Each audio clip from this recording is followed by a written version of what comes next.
कलाहांडी जिला कर्लामुंडा ब्लॉक स्थित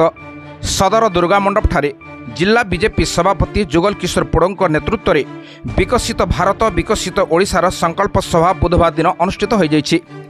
आयोजित कार्यक्रम में ओडिशा सरकार स्वास्थ्य मंत्री डॉक्टर मुकेश महालिंग, राज्यसभा सांसद सुजित कुमार, धर्मगढ़ विधायक सुधीर रंजन पाटजोशी, पूर्वतन जिला परिषद अध्यक्षा नमिता राणी साहू, पूर्वतन जिला सभापति देवेंद्र महांती,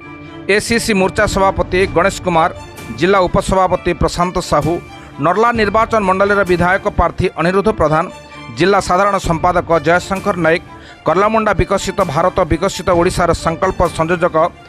पद्मलोचन मिश्र, कर्लामुंडा मंडल सभापति डोलामणि भई, जुराडबरा मंडल सभापति जतीन्द्र साहू, प्रभारी घनश्याम गहिर प्रमुख उपस्थित रही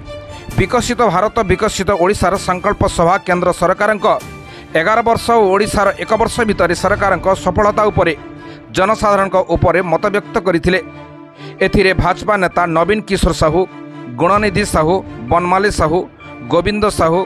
दयानिधि साहू, शिशिर साहू, पुष्पकांति कुमार, प्रभाती भई, शुभ्रांशु साहू, अवनी साहू, चित्र साहू, टिकेधर राणा समेत शताधिक बीजेपी कर्मी उपस्थित रही। मंच परिचालना राजेंद्र नारायण मिश्र करथिबा बेले